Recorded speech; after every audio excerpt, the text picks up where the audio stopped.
tuyine meya yeah twakoma luli ng'otandise okuba ng'okola otya naye maama paati tungitambulidde alontuuka eggulu nsonyiwa maama kasooka okwetonda because muna oli meya w'abantu b'omulonde chairman meya aba meya division meya you know naye ate still mubaamu kale ekintu bayita ekyobuntu mulimu abantu botasobola kukera makya oteeka ku pending right ekitegeera kati mubulamu bwange neeyama nnyo mubulamu bwange nti mulimu abantu basasula gaana kukwata simu zaabwe true nga newesanga communist kolina okumakinga sure wakyankubira yeah kati ekyo k'obuntu ako kale katandisa okuuvaamu politics oyingira mu politics ate ensi ndala bami tewakkiza genda era nwana nnyo kaleme kugenda ate nga jjukira olimu n'ekibuli kiri ekya street kati ogwamu ate politics neguja bagira ekibuli kya street kinyamba ennyo nti omuntu agenda akusalako ekigambo n'obutya kati nkikoze nta n'ojjukira bazze bakusalako ebigambo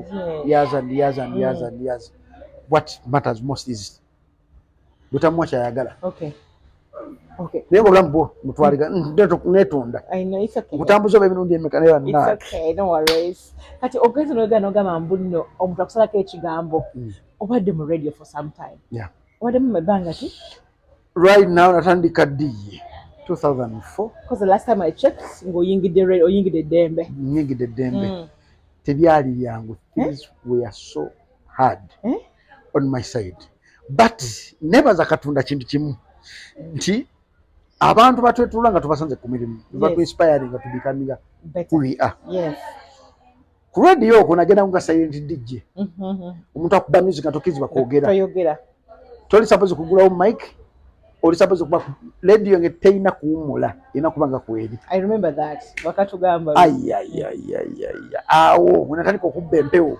ng'agibba bubbi naye kintu kigamba Jacob yogera by then what radio zali zikoma saa mukaaga nga tali kukola kiro naye nga naye buno obudde bampa ekiro waki bammanyira okutuuka wano nitandika okwogera nga teri muntu yarampadde mulimu gwakwogera saa mukaaga nenjogera kati wedde nga ntunda Jacob omutambuze kati muliseti mwatandika kugula Jacob omutambuze yani Jacob omutambuze udde kuliko omusajja akola ekiro naye nga baboosi bange nga tebamanyi kati ate wiriba Biden yali piddi nga yamanyi yeggwe nti neyenze naye yasirika lwaki oyita omutambuze Biden nanjaga nnyo okusaka ogenda mu field okusaka nenga nendeta report this nga bye binyumira ng'omuntu naye natandika okutandika nti asaka amawulire ate obonaabona nnyo okusinga president ngamba eyo kanveeyo obonaabona nnyo those people babonaabona nnyo afuna omutwalo gumu ogw'okusaka eggulire atambudde alina okulyako alina kuzakozesa na transport oba obonaabona nnyo nengamba eyo kanveeyo kankite naye kulete tebyali byangu omuntu yasooka okumalamu amaanyi eri Bina Baby naye Bina mwebazaako kintu kimu kyokka mukumalamu amaanyi ate ya inspiringa nnyo kubiteyaminga Jacob Bina yagamba Jacob omumujje ku radio alina eddoboozi bbi akaloboozi tekanyuma kuwuliriza tamanyi byayogera ayogera atamidde bannange Bina yakuba nti naye ngoba otamidde nalikosa enjaga kufuna mulaalo vibe kibayita vibe nola kati omuyimbi wantasobola kuwandika luyimba naddala abayimbi b'ennaku zino kizibu nnyo omuyimbi okulikodinga oluyimba kati akunywedde mwenge ebyadda kizibu kabi wa ddiini majority esonga 80% nkubulya reality 80% abayimbi abali mu Uganda kizibu nnyo omuntu okuwandika oluyimba oba okulikodinga oluyimba bwe beetegeeza watalyamira anywa njaga watanya njaga anywa Uganda walaji oyogala ku basajja bana n'abakazi nkubulira ku bayimbi abakazi abali mu Uganda 80% omuntu am phone booth okuwulya kiri kyowulya ku CD bamukola ebintu bingi okufuuka ekyo kyali evidence ogijagwa atayimbangako badde mu music business nga ngimanyi music business kyekimu ku bintu ebiri mu bulamu bwaffe nga presenter nti okufuuka w'amaanyi n'okukeera kumakya okwekulukuunya ku bayimbi osegera kati mulimu omuyimbi gw'otuukawo nga tasobola kuvaamu na ddoboozi okujja nga ataddemu omwenge wateekamu omwenge aba musanyufu nnyo mulimu ate omuyimbi omusajja gw'ojja okusanga nga tasobola kuwandika liri akagambo wadde n'akamu ojja nga alidde mira yensi yaffe gye tulimu. So kati nze nange okuggulawo mike kyambeerera nga kizibu nnyo. Ng'oli soba. Ayayayaya nga nina ensonyi nga sisobola kubeera na bigambo. Naye wenteekamu ekyokunywa kyayembera gyolamu for how long? Nagibeeramu for more than 4 years. Eno nga wenproducinga show ezimu, eno nga wembeera sales DJ, eno wengenda ne kumpewo. Awo ne bampa show ya Messe yali ya Friday. Eyo nenjikuba nali wakabi eyo. Eyo nefuuka emu ku show yali ekola ki? Yali about eyogera negativity about the celebrities. Abayimbi era yogera ebintu by'abayimbi bakola. Messe we yagivaamu ne introducing Africa Corner. Mwalimu nze Yasini Nirwasama birthday yabawala bo gundi mwala waffe. Okay, otyo. So eyo gye nava okufuuka kino kyendi, but radio business yandaga nti twegomba ebintu ne wabaayo the untold stories. Yeah, true. Buli muntu omulaba ku mic, buli muntu omulaba ku TV naye alina olugero behind either lwamumenya omufuula ekyo kyali nojja n'omugana munaye mbadde saakubeera ku muprogramu n'agaana naye nga gyavudde yonna amanyi kyayiseemu okufuuka kyali. Naye nze nebaza Katonda nti bonna banna abantu bagezezaako okummenya, nze sina muntu gwemenyeza. So Bina Baby akuba like ekitu kiteeka Bina Baby yatuuka ekiseera by then baba bakwasiza ddembe nga bebavunaanyizibwa ku radio ddembe. Ye ne Wiriba nga programs director nga oba Bina Baby yamuddirira. Bina Baby yakuba nze mumujje kumpewo agenda okulaba nga gyakoma okuwunga abantu banzije kumpewo ate gyenkoma okupolishinga agenda okulaba nga tudda mu field people batandise okugamba gyakuba naye omuntu zogenda n'agamba kati omuvubuka ono sigenda kulwana naye naye the best way kyengenda okukola kamuyambe muguuminge mujje mukyayinamu ekyokunywa enjaga akiveemu afuuke kyenyi nange bwolina eddoboozi ebbi kyekisokera ddala. Oh my God, ekyo wakitwala oli mukiga no mumanyi kati engeri gyenkulidde n'abantu nsobola okutegeera nti ono mukontrolinga wendi.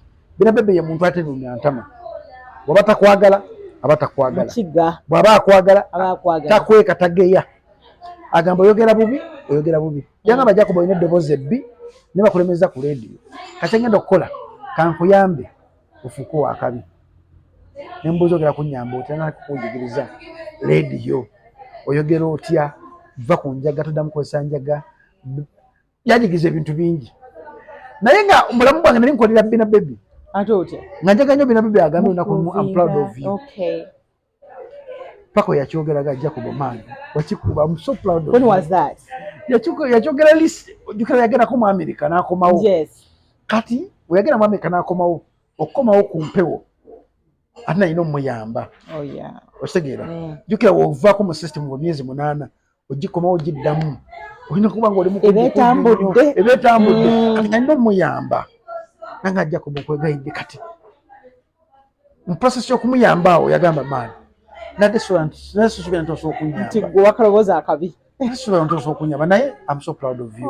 Nagamba wow n'omuntu omulala gwe nayinjaga okukolera bali bamuyita Patrick Atuli. Yes. Yangamba mu bantu bonna be yali ayambyeko nze omuntu gwaleeta suubira nti ndibeerawo amakulu. Wow. Kubanga nalina eddalu nga siwulira nina emputtu kati agenda nantulako ku TV nantunanga God can make miracles but Katonda yakolera Jacob ebyamagero naga Jacob nkwewuunya kyonna kiwafuuka mu bantu bonna nalisisuubira gwe muntu gwe nalisobola kulowoozaako nti nosobola okubicaminga something ekiri important mu this world. So ekiteeza olulima lwa Vixen lwagamba agali agasiro mu kibiina. Yes, that is oluyimba kati oluyimba ne luyimba lwa Kyagula ne bayita zezimu ku nyimba ate ze nakozesa mu campaign nga ndi mu kooti embeera ya kooti nga ndi mu bantu te mu byakalulu nayimba nga oluyimba lwa Silver Kyagulanyi lbayita lwabidde title yalwo n'oluli so touching n'ennyimba luyimba lwa Vixen nga bagenda kusala omusango omulamuzi n'agamba omusango Jacob tegumusinze nava era ennyimba ezo mbadde nzikuba mu programu yange awo tugenda kutuuka ng'amaliriza naddala ya kooti eyo ono challenges kizosanze mu radio ebbanga lyobaddemu. Challenge esinza okusanga mu radio kwekola ne bamanager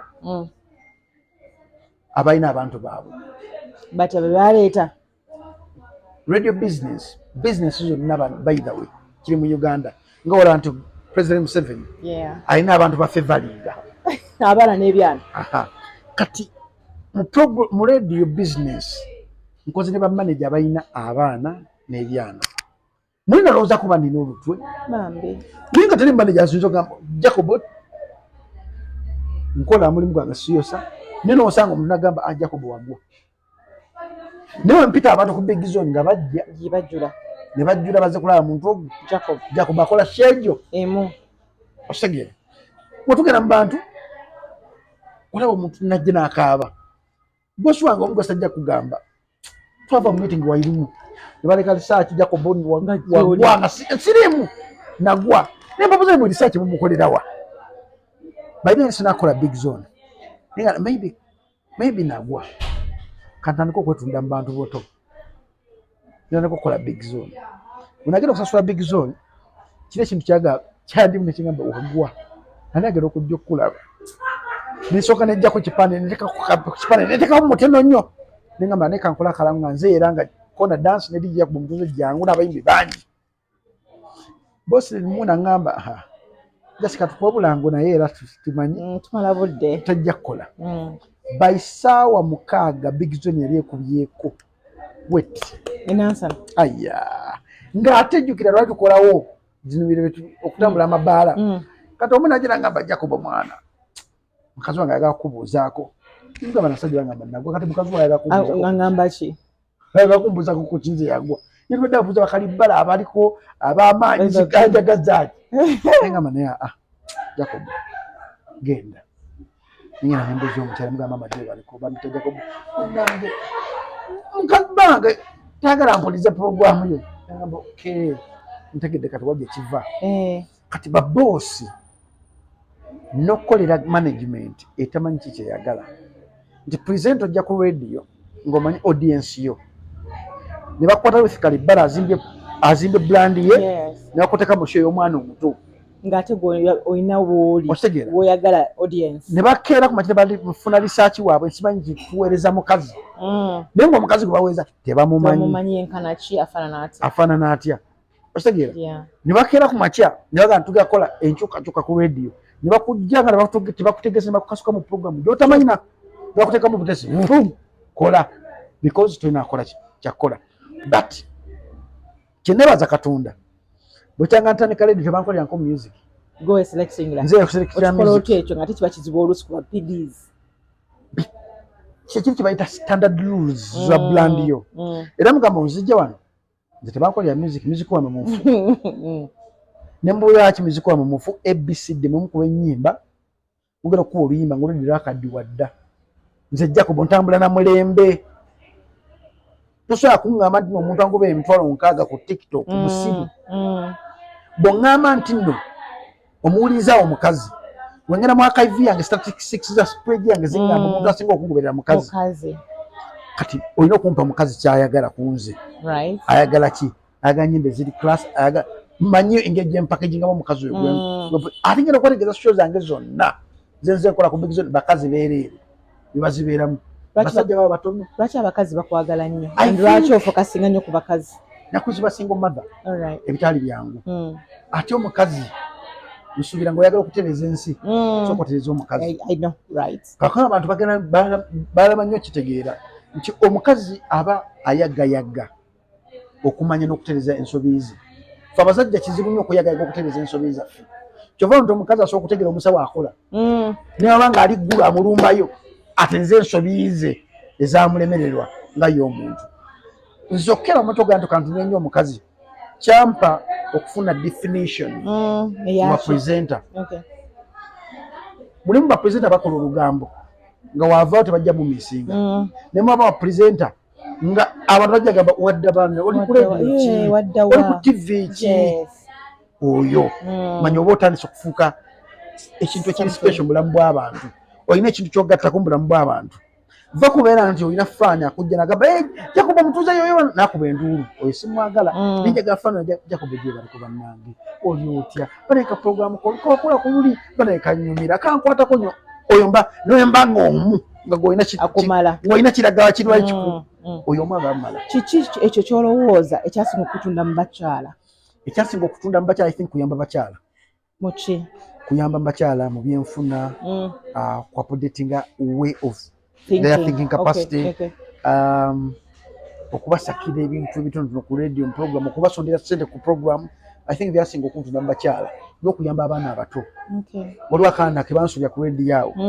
kati kali mu senior 1 bakaita kakamuli bakansobya omukazi yajja nagamba Jacob zisikumanyi zisirimu annuma mwana wuyo kawala kalenzi kawala bakaita bamwita kamuli kalamuko naye ate muganda waako akaddako yali omulwadde yajja n'abaana babiri omugu amuyonsa ne mugamba ono mutonjo sijja musobola kubanga amuyonsa ngenda omutwala ku musaayi nga ate mulwadde ne mugamba omwana ono ate akwetaaga nnyo naye n'addamu okumulaba ng'azze kulaba kamuli azze kutula P7 namunoonya muga jangu osabira omwana wo jangu osabira omwana wo agenda kukola bibuuzo essala yange enganze katemala naawe maama essala ye ekola ki najja n'asabira muwala we ayitira mu second grade era simunenya nnyo okuyitira mu second grade because obulamu bwe bwonna adde asula mu church bwakusula mu church okuva mu P4 asula mu church ewa Mutunda ewa Tom nga gy'asula n'avaayo eyo omanyi mulimu abakazi abayagaga okufuna ebyamagero awuli nti pasa gundi yali n'agende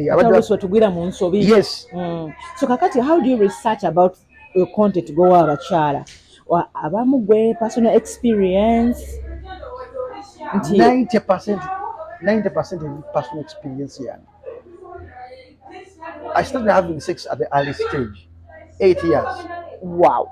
So kutegeera omuntu gwe bakabasanya engeri gyawuliramu nso kutegeera omuntu okwebaka n'omuntu nga tumwagala mu mutima naye ng'olina okikola for the sake of wakusula kyakulya nso kutegeera okusula abweru n'obutaba kyakulya bwe kifaanana because I passed through that kind of life. Otegeera kati 80% of the quantity I put out there is about my life as a person. I get heartbroken nafunako omwana nga mwana president wa South Africa ne mwagala nyumanyi mwana abo ngenda okukizuula ng'afunye olubuto. Oh my God, tulina omwana afa omulala ng'omwana ava wa president mulamba ne bantwala nga kagudde omwana yanjoga nga nemanya okudetinga omukazi alina ssente wekifaanana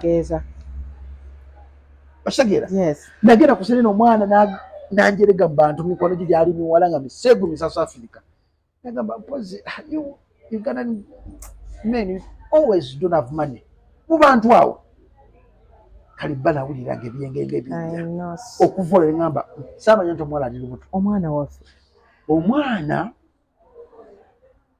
nakoma okwogera ne maama we nangamba omwana tolimulaba si wuwo tetukumanyi tetukulabangako omwana ono agenda kukula mu mikono gyaffe because boss wange yamumpa naye yali ampadde omwana ogera omulambuza Fort Portal kati nga omanye ebyakivubuka omulambuliza ddala emulambuza ya Fort Portal ina nemulambuza yes boss nze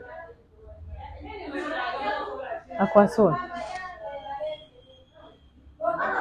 mumaze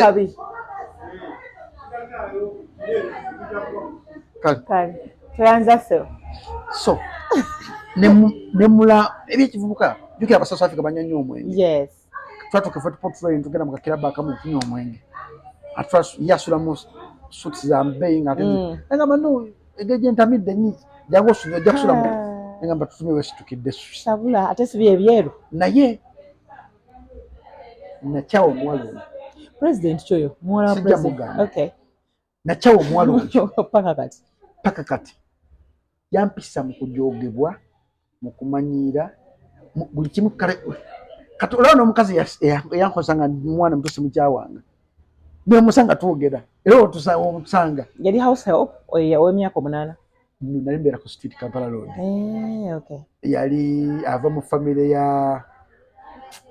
Katram Shell capital ya Kampala Road kati nze ndika street kid akali awo nankwata nga ntwala ng'ewuwe bayina batuyoola nnyo naye I think kyanyamba nange because senga bankwata simanyi kikyange badde senga toli mufunyo kati ndi mufunyo even if namuwanga sex ku myaka emito I think I was protected somewhere wali otegeera nebyokola musajja watto nali mbitegeera nga bijjawa naye nga situka ku ntikko because naye nno nekana kyali muto omwe wakina ne tonkona nako mama kunti nagenda wala mu kisenyi omwo twatu babaga bulu mu byabwere jiko street kid kati ng'ebintu bimanyi nenga tusa tukimanyi ngeri gye kyulikika otukotya ku muti era nga nange nebuuza bino ebintu benda abasajja ebibava kifaanana kitya ninga paka natuka ku age eri mature ngamba kyali. How did you feel my first time?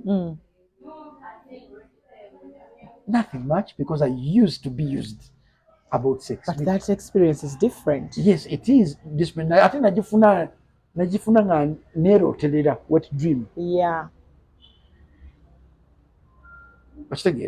That was otegera kati kiri kinalinda banga kino wano. Kyokati waliwe nali muto tekyantukako. Kati so okutegeera omuntu gwe bakozesa olw'okubiri and katobanga wona nabyo yogerako byali biruma gwe ng'omusajja lwaki wasalawo ate kufuuka advocate w'abakyala? Because nalaba mama wange ng'atoba. Okay. Nalaba sister wange ng'awaayo omubiri gwe tufune ekyokulya. Sister wange gwe nali nzita kuba muyita Kayaga ku mukaaga awe Gayaza Lubaloko defense yamwebakako. Osegeera atwete emmere ewaka mama yali talina mulimu nga ye mama ye taata nga ino kunoonya omusajja asasule ennyumba mwana muwala n'afuna obulwadde ku myaka emito. So that kind of life njikuliddemu nga njiraba strugglinga nayo mwana nayo ova nkuwulya muzaddewo ng'agamba lwaki Katonda wanzikiza okubeera n'abaana bano wampa baaki kale singa osobola okunzita n'enfa. Ng'owulira mamwala agenda ne Katonda ali mu lutalo ne Katonda amubuuza ebibuuzo lwaki wampa abaana bano, for what reason lwaki wampa abaana bano. So kati katuzeeyo ku challenges zaffe jjukira twayogera n'ogamba okubeera ne babosi nga balina abaana n'ebyana. Challenges ki endala zewasanga mu radio? Challenge endala fano kwashuminga ekintu kyotali. What is that supposed to mean? Somebody akuwuliza ku radio ashuminga a lot akola va ku bintu byokwera ku TikTok ku Facebook byakajja kati naye edda nga alowooza ajja kuba omusajja mukulu.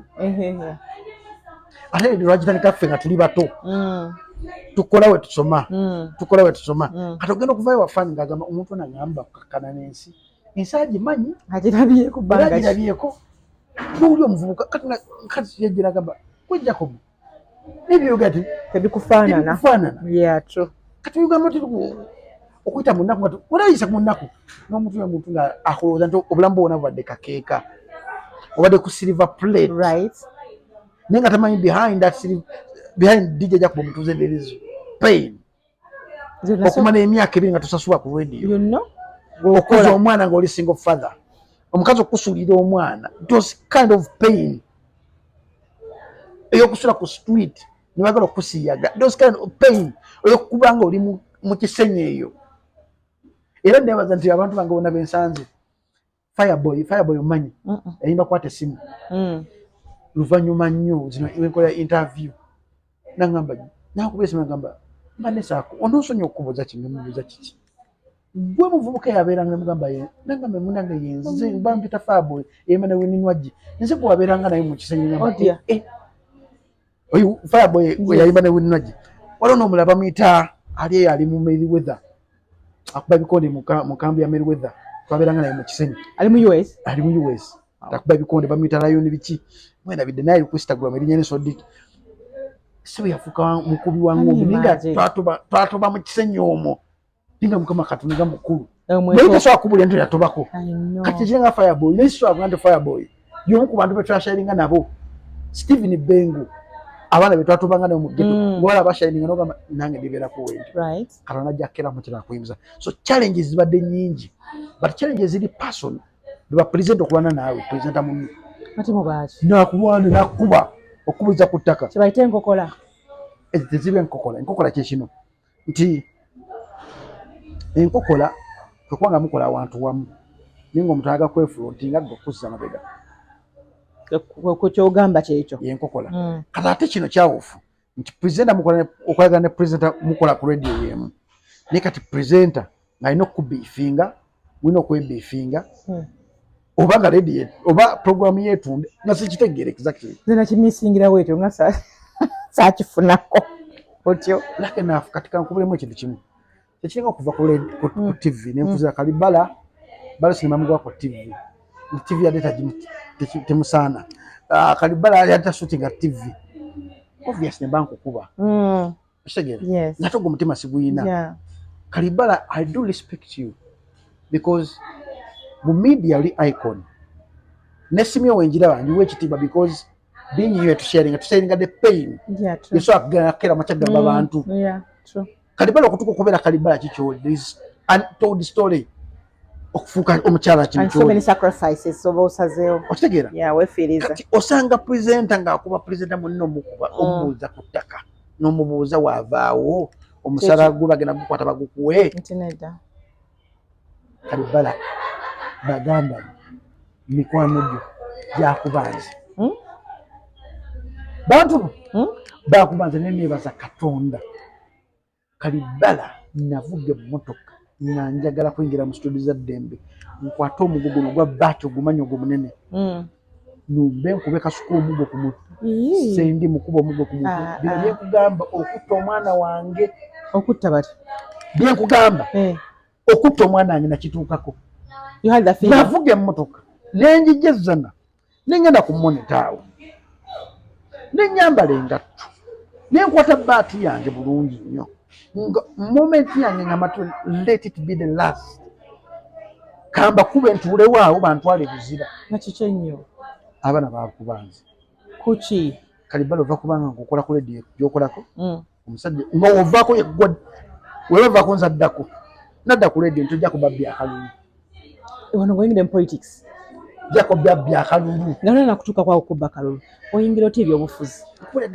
ate ebyobufuzi that was not my calling that was not my calling ebyobufuzi tekyali calling yange kyagala nnyo just ebyobufuzi nagenda mu bantu nga tosobola kubeera mukulembeze nga bagamba nti abakulembeze bali somewhere bali so special bali so different from you bali different balina musaiba green balina engeri gye babatenderezaamu okitegera niwe natuuka ku division yawo yingira wonto omuluga gwaso nabadduka mubisi nembuuza tamuka wakibadde ate oli meeka tetebasi bakutya nempita meeting nenga bannange nze mundaba wano ndi muntu nga mmwe ekyenjawulo ekiriwo kiri kimu nze muyinza okundaba nga banjogerako nkola ebintu mundaba ku TV but ndi muntu nfa numizibwa byonna byemukola bino okunziruka binnuma siri kisolo ndi muntu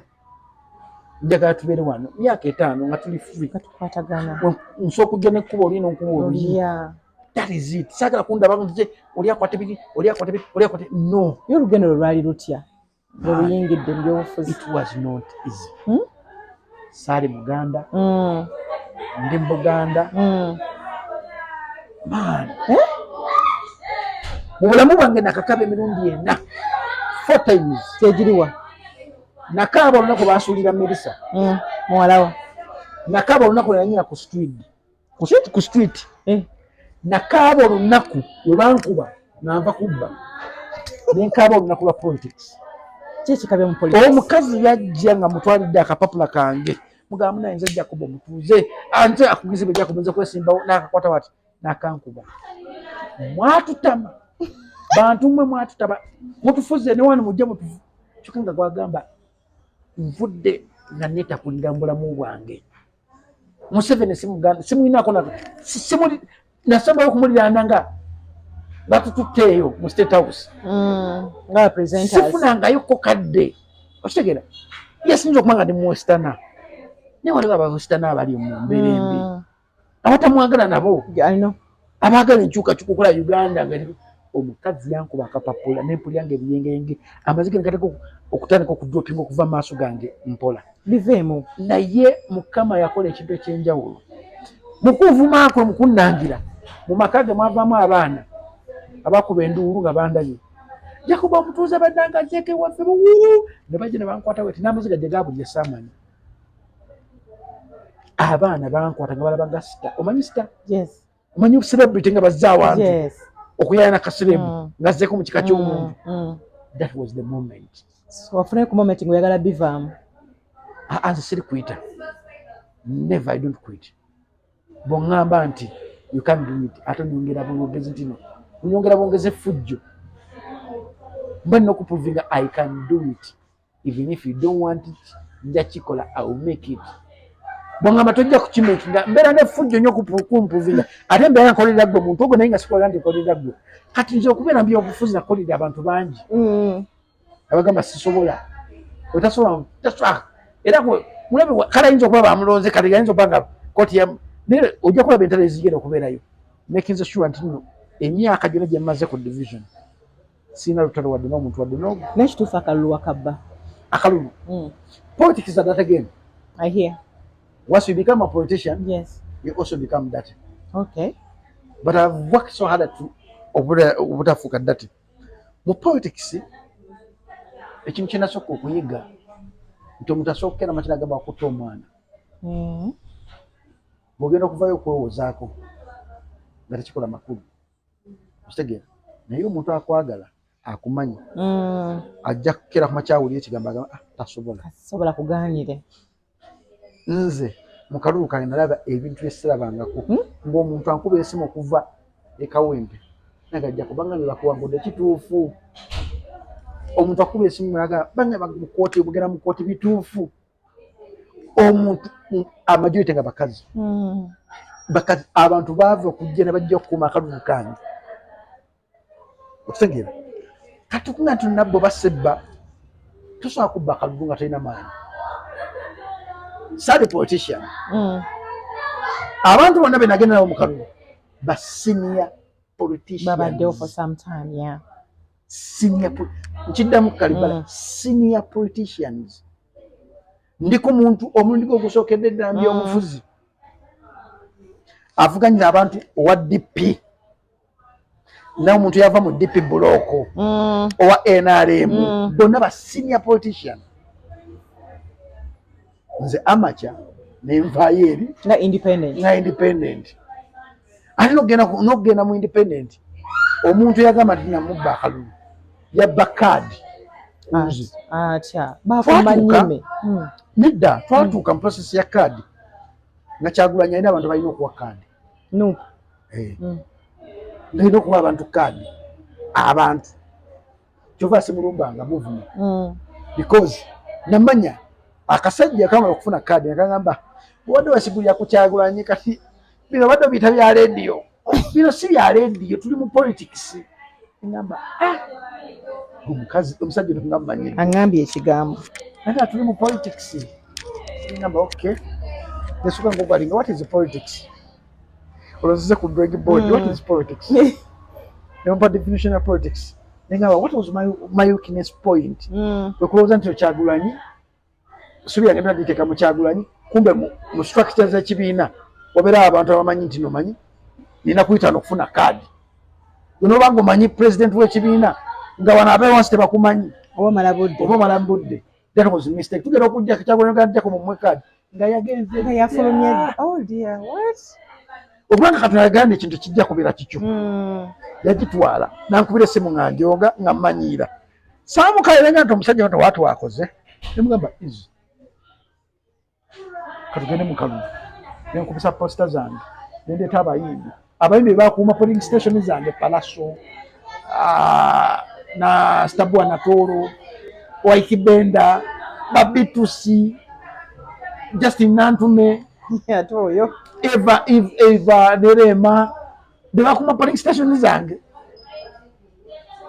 nankola bya kidongo byerere okitegera because I was amateur mu politics kati ndi senior katwayiza omuzannyo manyi omuzannyo kandi gutambula era tovolaba siteekayo kugulu kwange mu politics mbeera n'okugulu kwange kulamu teri kunkeera kumakya kuntwala nga kaguddeyo never I can't bwongamba nti waliwo ku lutalo nzira waka kubanga mmanyi gavumenti gyenjagala ensanga nga ndi mulamu. Akalulu bakabbira wa?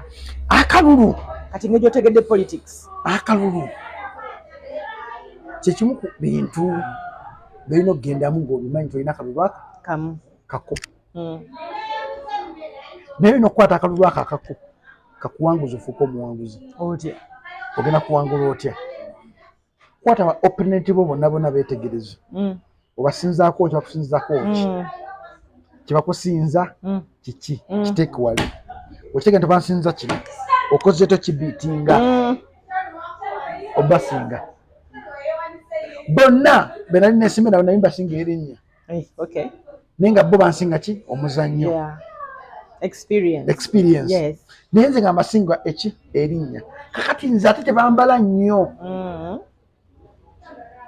mubona bali besimbyo tebambala nnyo because byebikola byali bya kidongo byebiriwa ebyekidongo bye bino olina okulana ne ba polling agent okukumira ebyo box y'akaluluko nze nakumisa bayimbi you understand abayimbi tebalina kyebamanyi kujja kwambala tagisi kwekalakasa bwekalakasa ebyo abantu balonda omuntu asobola okujja n'alonda emirundi gyonna gy'ayagala tebaita okubba akalulu omuntu asobola okujja n'alonda emirundi n'avaano n'agenda n'alonda bali omuntu ogwo n'alonda emirundi ena ku police station egyo emu akalulu aba kabbira awo okubiri okayinza okukabbira akalulu mu kulanga oyinza okuva eno nga bakulangire nti gwasinze naye si gwalina obuyinza obwenkomeredde nti okwerangirira ensonga ki balina akakiiko byeki ebyokulonda kekalangira akalwaki awiininze n'ogenda mu kooti akakiiko byokulonda kabeera ku sayidi yo kalina okuprotectinga kyekalanga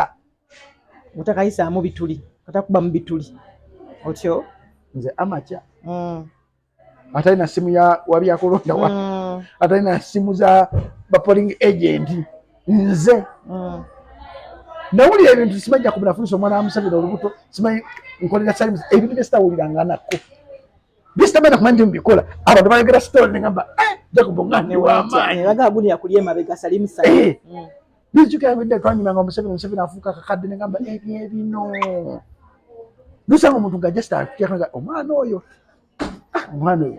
ate kubanga alina omukono omulala naye nga Ruth mbadde naawe sibeera nkona Museveni sikulabangako seriranye n'abantu abo kale wandi badde nga nti Jacob ekituufu kubanga Jacob oyo omulamu tubadde tumulaba nnyo ayogera nnyo ku NRM ne ku station nga leo kimotoka ekijja nekima temuli netakulidde okuva ku motoka esooka paka nowendi okitegeera so akalulu bakabira mu angles za ssatu okulonda okulangirira ne mu kooti so kati wano obibuuka otya naddala mu kooti wano byonna napolitiki nekintu kimu kyokka nabagaba palaso byonna mubikolere mumpe byalafomu zange making sure muzifuna omuntu gwe bangamba nabba akalulu teyalina diala forms ate yazirina yazikubisa bukubisa simanyi baze mubbako ate yazimubbako yafumya amawulire nti nadde wakuna kalagenda okukeera kuma kyokulaba ate nebaza Katonda teriyo police station yafuna zero gwe teriyo naye bonna basimya abo bonna benkugamba bafunanga ziro nga zibatula akagudde naye nga nze ndi bali. Did you see it coming? Waliwo student osobola okuyitamu all odds zali kunze but kyenneewunyamu kiri kimu kyokka okumpa obukakkamu nti transaction y'okuva ku muntu asiba empale balance awe mula ng'akola video atafaayo eyenywera eyebaka ku mukazi wonna gw'asanze okuddamu ono mukulembeze si nnyangu. Lwaki ogiyita nti si nnyangu? Era kyova nti olina okuba abasajja ba Bobi Wine ekitiibwa ogamba nti no avudde eno natandika okwekkaanyanya buli kigambo kyagenda okufulumya mu bantu n'okwegendereza ejyakwatamu abantu okwegendereza ono atakwagala n'akwagala bonna ng'olina obba meeting obbafuula kimu si kyangu. N'okwambala obwambaza engoye zino kyali kizibu kyange. Kyali kizibu kyange. Balance abeera balance n'ebisokisi mu bigatto by'okutegeera. That was me. Kantukane Mukama Katonda weebale. So how did you do it? I think wayambibwako muntu? No. Byonna nze abyesomesezza ng'omuntu. Nakyala wange nkoze naye bamuta Senfuma Akim naye politician nali mukulu w'amasimu ku radio. Yagamba agenda kwesimbawo nga kwesimbawo nasibifaako nnyo. Oluvannyuma nnyo neŋŋamba ne lwaki seesimbawo. Because ku radio mbikoze naye what have I mfano kije adism eri society nenga khanesimbewo Leero nakubisa posta yange yasookera ddala Bobi Wine n'angamba njangu mu Nuupu ninga nakima kadi yange mu Nuupu. Kyekibina kyange ky'obufuzi kyasookera ddala. Kubanga siwagira ngo byabufuzi kubanga nasi byagala ng'omuntu. Because mbimanyi beera omuntu okubanga tategeerekeka. Osegera ate bimira omwoyo gw'omuntu. Omwoyo ne gufiira ddala naba nga takyalina kyewatandise nakyo nga tolina kaabuntu. Oli selfish. Osikozawo. Sina mukwano gwange mwonna byabufuzi. Nze bulamu bwange bukyalinga buli ekyakyukako enjogera n'ennyambala. Leero ojja kunsanga nti simanyi ngenze ku pata ya munnabyabufuzi bw'ati. Ndi mu mmotoka yange mbeera mu bwomu. Tojja kunsanga simanyi ngenze mu NRM. Wenyinza okugenda mu Nuupu ate segendayo mu lujjudde lw'abantu. Ngenda kumubuuza Kyagulanyi mala okumubuuza nga nvaayo. Ate ogeze mu politics. Olowooza nga kyaliwo. Kati bino ebintu ebibiri, being on radio, a presenter and a politician, kyo ekisiza okuportrayinga Jacob omutuufu. Oba abantu babiri banjawulo. Tewali. Because mu politics olina okutunda ekifaananyi abantu kibalowooza ekyeggonjebwa. Ne ku radio omuntu ashuminga nakuba ebiro oba Jacob oba kiki Jacob omutuufu teri muntu amumanyi nze amumanyi okujjako abantu abali eka muwala nga amanyi Jacob omutuufu kubanga ali fani abowa Jacob omutuufu. Yes, abowa ali fani abowa ate ali talkative. Naye ati omuntu ali fani ayinza okubowa. Kati maba omuntu nga ali fani ng'ayogera emboozi ezitakusanyusa nga zize musanyusa ninga ngo tezikusanyusa. Okitegeera kubanga mu society yabo olaba abaana abali awo buli mwana alina ekirooto kye. Mulimu emboozi gojja okuleeta oli musanyuse ng'emubowa. Kati ze emboozi zange zonna zibowa. Mbeera mu firimu, mbeera mu bintu bya geemu, mbeera mu bintu ebitategerekeka ebyo. Okitegeera kati Jacob omutuufu muzibu nnyo akutegeera. Bannabona gwalaba ku social media si ye mutuufu. Oba kubanga wali mu Nuupu ng'oziridde ku kadi ya Nuupu era nga oli mu Nuupu. Kiki olowooza ekyalibadde like advice kyo wali wadde ku bino bigenda mu maaso kati mu kibiina kya Nuupu? Mu kibiina kya Nuupu. Era ndi wa Nuupu by the way. Oli wa Nuupu? Ndi wa Nuupu. Ddo tewafuna kaadi? Saafuna kaadi ate nga kikontebwa n'amateeka. Tewafuna kaadi bakuwa suspension. Okudda mu kibiina bakuwa kaadi bata readmitted okuza mu kibiina. Recently bagidamu ne bagimpa ekiza mu kibiina. Nga nagamba ebyobufuzi ebimu ku bintu ebikyasinza okubeera sensitive. Nga tunakera makya kwogera statement olina sooka ogyerowoozaako byonna ebigenda mu maaso byantamiza kintu ekiyitibwa politics nga nze omuntu but nno mubeeramu because politics ya planning ensi okuva wansi ku ground back on top. Politics ya running ensi either you like it either you don't like it. Politics yali mu kuddukanya ensi. So olina okukera kumakya okuyingira mu politics omwetegeeza omwekkaanye ogambe senga kino ekintu kijja ewange ng'omukulembeze omuntu oyinza kikwata nti nze bankubye okuva mu kanso yange yate ompuli yange njogeddeyo statement egyo kubanga kinasooka ogamba nga nze omuntu sirina kulumba muntu wa Nuupu kubanga kyekibiina kyempagira. Bwe nnumba omuntu wa Nuupu bannumbya Kyagulanyi kati mbaleka bwe ne bannumba tebako mukundumba gyakoma okuntunda kubanga Jacob Wambo oli wantuuka nagamba omusajja watugamba Wambo naye nga ate biboogera bikontana ebikuki kati byonna ebigenda mu maaso mu Nuupu. Nze nsuubira nti ekibiina kikyali kito ate n'abakulembeze abasinga obungi bakyali ba junior mu byobufuzi. Ekitali kibi okubeera junior kuba ne bona n'aba senior baliko ba junior. But what matters most kwe kuvumbika ebivuzibu ebyo mu kibiina nti kirungi nnyo okumanya ebuziina ng'ekibiina tekinafuuka kinene. Bwe kinafuukira kino kifuuke ng'ekya NRM kijja kubeera so worse. So nze nsaba Katonda atuyambe nti essubi ly'abantu Katonda lye balina mu Bobi Wine baleme ddisuula kubanga anaakera ku makyo oddisuula tolanto Besigye abantu bamwinako obuzibu just favor ye yaggwako kati ya Kyagulanyi asooka okutambula ne kati abantu balina obukyayi abantu babazimbiddemu obukyayi mu bbo ng'omuntu ajja kukwata Ruth Kalibala tolina kyewali omukoze akwate sitoole akwate vidiyo ye akwate tamanyi Ruth Kalibala alina omwana akuze avume Ruth Kalibala okuva Kagere paka waggulu nga yerabidde Kalibala alina obuko ayina gye bamwanjula, ayina gye bamukubira embaga, ayina abantu bamutunuulira nga tabifudde. Just afudde kintu kimu kyokka statement gye bayogedde ku TV nga just owa submission nga kugenda. So byonna nebigenda mu maaso nga nze omuntu nsaba busabe Katonda atuyambe bireme kutta kibiina ekyo. Era nsaba busabe Katonda atuyambe bireme kutta mutima gw'Abannayuganda. Era nsaba Katonda atuyambe nga walese Honorable Kyagulanyi Ssentamu. I think n'emitima gy'abantu agigonze. Wadde twagala enkyukakyuka, twagala yakulibwa omusaayi, twagala enkyukakyuka nga nja kulinnyako, because bw'abanga aliwo yajja nga atta bantu nga gw'ogenda kukozesa kigambo, ate ekigambo kisinga ate ono yatta abantu.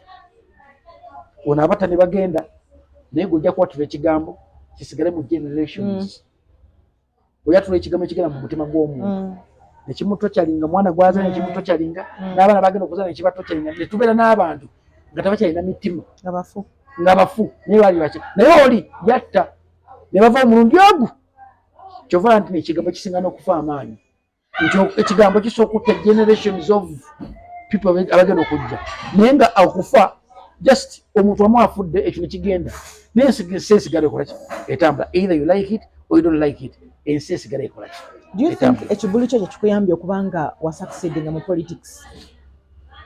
Ekibuli kyange kyannyamba, ate n'okubeera omwetoowaze kyannyamba nti wenyingira ekintu sooka nnyo kikalo kirwetinga nkivuddemu ntya, ate njagala nnyo okubeera ebigere 10 maaso ga mulabe wange. Saagala nnyo muntu kumbeera mabega, kumbeera kumpi, n'okubeera 10 steps ahead. Whatever case kyengenda okukola nina okumakinga sure nti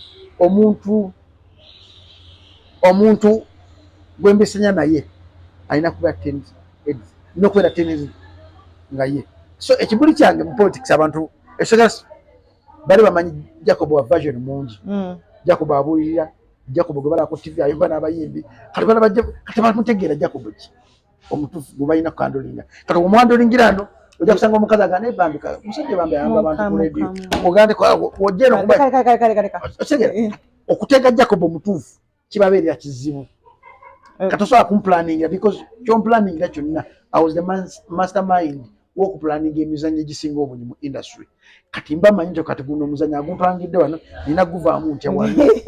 Kyova olaba ne bangamba nti nabba akalulu omusajja bajja okumukusanyingirako nti ngende mu kooti, saagaana nateekako omukono gwange nga mu kooti babeera batinga omuntu akuwayo agambye wabba akalulu tesayininga tugera mu kooti ne baleeta obujulizi simanyi biki naye tulabutuuze nga Mukama kooti ngikuwadde gwamanyi ne bampita mu kooti nengenda ne bagamba kyebavuna kiri kimu kikubutaba Muganda kyokka kinagamba munamuzi senga nani Muganda nga nze Lubega oba nze gundi nga nze alidde akalulu kikyandibaddeko na problem. Omulamuzi ali muki? Omulamuzi ali mu Lugwala. Natugenza waliwo oyogedde noga kino okulanagana na Jacob, waliwo ne side endala ey'okulanagana n'abayimbi. Kikyali kikutanga n'abayimbi naye bayimbi kyabo asinga okuba n'embiranye nabo. Amanyi Kalibala omuyimbi oba tanaakufuuka somebody taba na bafans. Of course. Asooka kubeera ne president ogwo amukkirizaamu namugamba ojja kumikimakinga. Kiri Kalibala kisinga kuluma ku nsi kupromotinga muyimbi newawo omubiri ne bakuvuma ne bakola bikino gandi omuyimbi ajja kubeera wakabi. Oluusi notekamu ne ssente zo omuyimbi n'atuukisa n'afuuka wakabi ate n'akugulira bafani batandika okuvuma. Ngani bangi kyaliwa ng'asebye badde musuuza mbadde njagala gaayo oyo naye gaayo oyo abantu banagera omutegeera tamana ndimulaba mu distance wenza okuba kyaliwo naye gaayi yankola ekintu kyekyalowoozaako ne mulamu bwange neneebuuza ddala ndi wati okunkola ekintu ekyo. Jacob ekimusobola avuma ku mwana we ajja kugonda ngamba omwana owange Kalibala ne Edikezo bayagala abaana kubanga nawe betayagala bakoona. Muganda wange omusajja yenna awulirako ebbuba ku mwana gwazadde, omusajja omwana gwatazaala tamuwulirako bbuba. Osobola okuyingira mu ddya mwena omwana alina emyaka 17 baawa akwebakako neyebaka ku mwana wo kubanga tamuzaala. Ekigambo muzadde kirabo, si buli muntu ku nsi kuno nti omuzadde. Kalibala oli muzadde era ekirabo ekyo si buli mukazi tina akirina. Omuzadde yawulirako ennaku ku mwana w'omuntu omulala nagamba bambi akanaku katwalira ekyokulya naye omuntu yena asobola okukera mwaki nakuba engalo nga bavuma omwana wo oweye mwana taba muzadde kalibbala mubigambo jagamba nze nakeera ku makya neŋŋamba beta nemugamba beta tiimu yammwe evuma omwana wange nkusaba yogerako nayo nagamba kati tulina maanyi ga kontrolinga ba fans naye gwagamba mbadde mbalaba bye bakola okuva 15 years back nga bagenda abantu abavuma bamu kuva mukima ku airport beta yani ye manager wa Kenzo. Kati manager wa Kenzo si ye Kenzo lwaki twagamba Kenzo manager wa Kenzo ne Kenzo baliwe bati nebaza Katonda nti gwenjogerako mu manyi okusinga nti gwadde omulabira mu distance nze ate mbadde muliwo nti okuva ku luyimba lwo lwasookera ddala kuluyimba otegedde Sitarosi alina ebiyimba byo byasookera ddala nga bibi naye nga tubikkiririza mufe abali bamwagala ku mutima nti twamwagala nga tanafuuka sita. By the way, for your information, nze kyanjagaza na Eddy Kenzo yali kintu ekyo yalekawo ennyimba ze zonna napromotinga azizaziyo ekyo kakyandeeta kubanga nayagala nnyo Kenzo nga kyakola nakusupa bambi nembuuza olekawo ekyo ennyimba zo nanga Jacob olaba senga Aziza afuuka owakabi akubira nange nja kufuuka owakabi onga Aziza asobola okumpa kolabo omwana yapromo nze yandeeta oluyimba ngumira omukwana Jacob tupromotinga omwana ono wafuukira owakabi manyi nange akagati njaka nze olaba wakigambye Sitarosi yali hit ya Kenzo nera Kenzo ng'ali hamu oba yali is it because oba nze even up to now olaba nze nga nagambye mulimu abantu abankubeesinga so abanyiimu kalibala nsangako misikoyo always will be returning nebuuza maama badda ngamba ki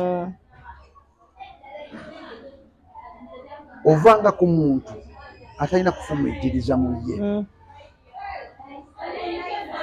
sisiyanizeeko nnyo mu bulamu bwange naawe nnyo naye nkuwa ekitiibwa because your struggle and is a value ku industry gye ndimu naye naye nkusanga so akuyisa mu maaso naye mbanga ngenda kulumba with a respect mukamwa kange ngamba ugambye ena kukola submission about Kalibala ngisubmitinga nga mulimu respect si gwe wekaweka kabe babina bebi kabe bali because manyi nti respect earningibwa you deserve to be respected.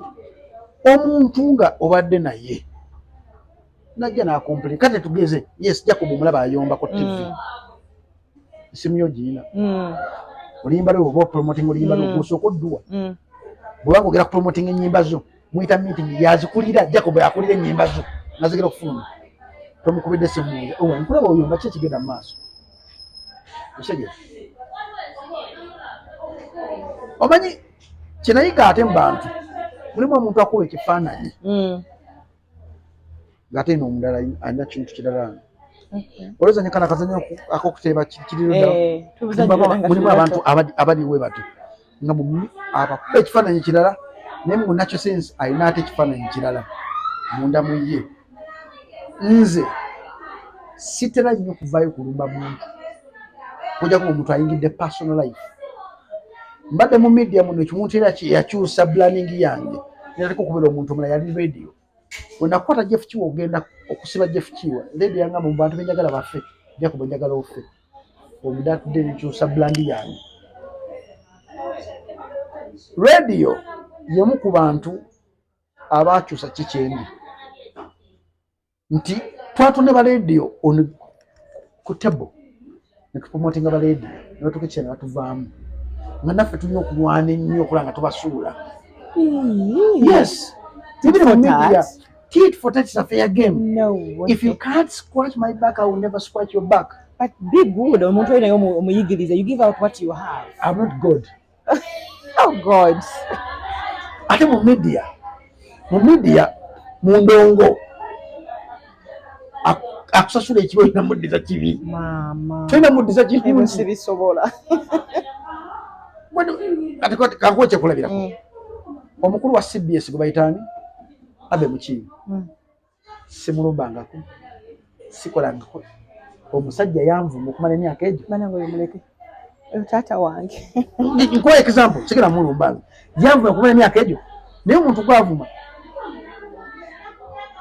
yali inspiration yange okubeera mu media namulabanga nga muzannya emizannyo I used to pay money okujja obalaba natulekale ngamba naye omusajja akyavu nengamba somebody gwasasuliranga ogenda okulaba akulukuleko ledi akuvuma Jacobo praise God nenga praise God Jacobo praise God natukakuba extend enonya mwana w'omukulu oyo mukwana nkubuli yali yalete eyo tuveeyo nanjagala musasulemu awulire omuntu omuvuma omuna w'amanga tekitegeeza eyo tuveeyo Jacob oyaga tugera reality njogera reality saka nzi nnyo kulimba yes netukese nengamba omwana talina musango kankyesonyiwe nenkivaako naye muganda wange ekisinga okuluma kumusyamu kama bantu betukolera ebirungi batusasulamu ebibye oyogedde ku baana how has it been for you okubeera omuzadde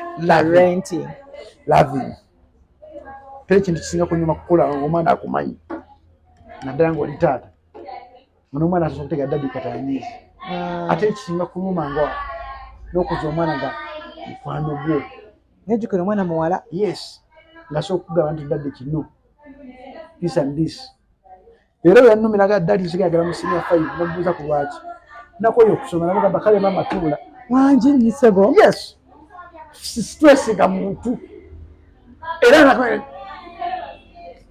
kankuza n'ekyejo kakusese si kyejo kakusese ekiri fani bisa ngamba njagerako mu ndongo nga tugendowa mulira gavana anze nuwa bitiku mpulire ngamba yambala kyonna kyoyagala olaba omwana kayambadde oyo akono kalungi yayambala buno bumaso tight n'akasiba waati tuyingira kirabu that okay ngogenze naye nati nzija nemugamba oyagala ki nagamba walagi nakuwe ninjira mu kasonda kange wali nentuula ngaine emyaka emeka recently no yamala okungamba simentagala kuddamu kusoma recently awo simu yange sigirandika wadde kule mu recording nga kubye bulungi nnyo twatuvuga okuddayo waka nayina message y'omuwala gwe bawa ekitambo ng'ageze mu kirabu nemubuuza Melissa oyizeemu ki ogeze mu kirabu nga nyumiddwa nemugamba ondaze nnyo oli chipu nnyo omuntu omusa tomanyi wajja avudde nogina bend over najja nakwekutirizaako n'omukkiriza kiba kitagenze buti tolina value naga obadde ondabudda nkulaba naye nga sina kyakukolera naye nemugamba nange njagala byonna obikole byonna naye nkusaba tubeera nga Shira Gashumba bannange nkusaba byonna oyinza okuba obinkoze byonna bikole naye nkwegayidde buli kimu kyogenda okukola sinogera kuweereza mu busajja nodizizo manyi waliwo taata wakwagala teri musajja agenda kusinga kwagala nganze kitegeera kwekera kumakya okubeera single parent ng'omwana wo omwatulira sex n'omugana sex otandika sex lubuto ate otandika okuba nti okwegasa oba tekyali buvunaanyizibwa bwange oba buvunaanyizibwa bw'oyo omusajja era okukwata bukwasi mutima gwo n'ogenda. So what are the challenges osanzemu? I think kutya kwogera bigambo somoozebwa kw'amaanyi olunaku yakera mu kyokwekona akagere yajjanga adduka nagamba daddy am coming, the blood is coming through my suswati nakalonjigala ngamba akatuba nkyogedde nti kino kati muka kati munnange awo nno okuze tegembiriza ntatiko okuzanya n'abasajja lubuto n'olunaku lw'okukyalira ensiku yabigana agamba amala kubuuza daddy bitegeeza ki nenduka nkulabira lwaki siva wano ndikwongerezaako paati endala nga mukama ayagadde si yangu okubeera single parent but kikuyamba ng'omuntu okukola bondi n'omwana tekyasobola kukweka era nze mba nina akasente nkwata akakadde kalimugamba Melissa kakanda akakadde spend it wisely once you spend this money nezigwawo gwamanyi manya buli kikumi kyojjako tekidda naye nja kukubuuza sente zikozeemu ki. Do you advise abaana okutandika okugenda ne bazadde baabwe about sex life? Sex olina manyi bw'otawemula mwana wo ensi ejja muwemula. Nkikuddiremu? Bw'otawemula mwana wo ensi ejja muwemula. Kyoti okugamba omwana wo waliwo omusajja oba waliwo omukazi temugamba kyokwatibwako ensonyi kyeki kinagambye olugero nti omusajja yenna akwatibwako ennaku n'ensonyi eri omwana gwazadde omuwala bw'aba nga si wowe myaka 18-19 kaliika ajja kagamba ebigambo byotasobola mugamba. Akola ki? Ajja kagamba ebigambo byotasobola mugamba. Mugamba naye sex gyali. Sex bantu babiri beegatte ne bakola ebyekintu ekyo. Muvaamu kino. Naye nkera ku makene ntegeera nti oluzinze virginity ojja kuba ovudde mu buvunaanyizibwa bwange ojja kuba ofusa omukazi. There's a difference between a girl and a woman and a mother. Yes. Those 3 stages are more respect. Olina ziwa respect. Naye ng'okyali mu lufiya ng'oli muwala. You are a girl. Kene kitega nti wakrossing okuva a girl ofuuka woman. A woman ye muntu eyaluzinga virginity ye ali open every time asobola becoming a mother. True. Bwogera kumanya nenzira nti wa becoming a woman. Boat. Gende Masaka wa mama wo jogera okubeera. So give her a chance ogenda ko ne mama we? Ayogera naye. That kyekimu ku bintu byensinga okwagala. Yo connecting ne mama we. Because aleme kubeera tomboy. Yeah. Kula nga daddy. Are you planning okumufunya mama omulala oba you can reconcile ne mama wo? Sasa ku reconcile ne mama ya moving on done relationship ye. Ali mufumbo bulungi ennyo n'omusajja omulungi amwagala. But about me, I'm dating somebody but I don't know ngawe ne bintu ebikyasinza okubeera weird. Tusa kuvaayo ku olaba vuma mwana gwozadde. Gonjo kulaba nti omukazi omulaba mubi nze kuwange nga mulungi. Masimulaba because love is blind. Ozo kulaba omukazi gwe uje simula ku nkobogo. Ndeke ekifana hamu. Ala kayibire kate kwa kalimu enkobogo tali kula enkobogo omukazi gwe njagala. Kanagamba kafire mu gallery. Sijja mujja mu jali. Teri mwana mulala kujja ko Melissa nofa oli mu South Africa. Batugamba nti mukazi omusajja tomugerera nzaalo. Olwafula Abaganda. Naye olwewadde gwenkulidde muno. Era nwana nnyo kubanga nfuna amaka gange bagenda okuzika mu Buganda. Ewa Kisaawe. Ne gwe datinga mukanda. Ne gwe datinga. Tomayina kabira ye. Nedda nga tubonyingidde mu nnyo nga ndi musoseze. Ne gwe datinga Muganda. Meya. Muganda. Meya azizo lwakadde kompadde. Amina. But abazadde bonna basibira entaana eryemu. Wemula omwana wo. Bw'onoogana okwemula omwana wo ensi egenda muwemula. Era tewewuunya nnyo ensi ng'ewemudde omwana wo. Wali tata selfish, wali mama selfish yagaana okwemula omwana we. Kirungi nnyo omwana okuwulira ekigambo okuva mu muzadde ddala nekiwulira muntu omulala. Omwana omumanyiiza omuyita baby. Wa buntu butino nnyo obujjako n'omwana. Mu holiday entuuse eno agenda okuyingira mu kampasi y'Endongo si ky'ekintu ekiri awo. Amanyi nti agenda neko ne daddy ne batunywa omwenge na mwana munywesa omwenge agutegereza sinywa mwenge. Naye make sure nti ne bampa Christmas. Benno okushopinga buli muntu mugamba mpa ky'oyagala mu mutima. Saagala kumpa kintu ky'otoyagala mu mutima. Wenkuzuula nti ekintu ky'ompa ky'oyagala mu mutima. Olina okumpa lisiti yo gy'empanga ky'oyagala mu mutima. Kitumakinga nti oba Uganda Walagi gw'oyagala tugende tumugule omumakingiza Uganda Walagi Simanoff Red Bull biki ng'olina obbino Christmas paka fast. Otukonya omwenge gwo nga teri kyenyi kipyajja kuwulira nti n'omwenge. So tuwemula abaana. Wemula omwana wo. Okwemula okimanyi? Nkimanyi. Banaye mubeere bulungi. Paka next time. Bye.